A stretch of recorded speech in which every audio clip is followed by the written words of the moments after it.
যাত্রী বোঝাই বাসের পাল্টি গোঘাটের পাণ্ডুগ্রাম এলাকায় আহত 5 থেকে 6 জন যাত্রী নিয়ে একটি বাস আরামবাগ থেকে বদনগঞ্জের দিকে আসছিল। সেই সময় গোঘাটের পাণ্ডুগ্রাম এলাকায় নিয়ন্ত্রণ হারিয়ে উল্টে যায়। বাসে থাকা যাত্রীরা প্রত্যেকেই কম বেশি চোটাঘাত পায়। প্রচণ্ড শব্দ ছুটে আসে স্থানীয় মানুষজন। ঘটনাস্থলে পৌঁছায় গোঘাট থানার পুলিশ। আহতদের উদ্ধার করে কামারপুকুর গ্রামীণ হাসপাতালে নিয়ে আসা হয়। ঘটনার জেরে সাময়িক যানজটের সৃষ্টি হয় আরামবাগ বদনগঞ্জ রোডে। দেখুন সেই চিত্র বিস্তারিত।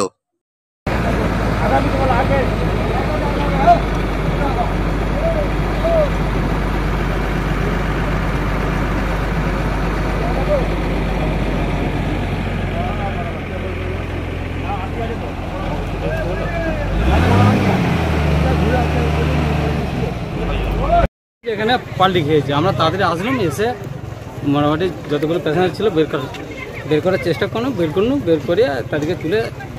কতজন ছিল? জন 5-6 ছিল। বাচ্চা একজন ছিল। কতজনকে হসপিটালে পাঠানো হয়েছে? মোটামুটি 5 জন আছে, 4 জন 3 জন 4 জন 5 জন।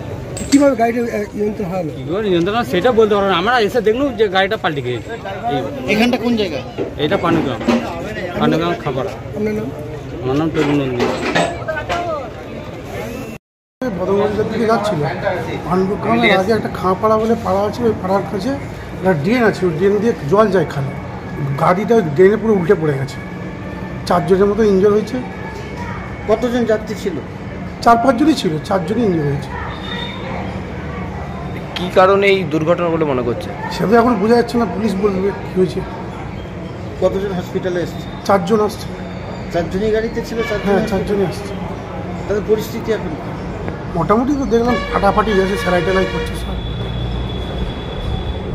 আপনার নাম? প্রধান সমাজ।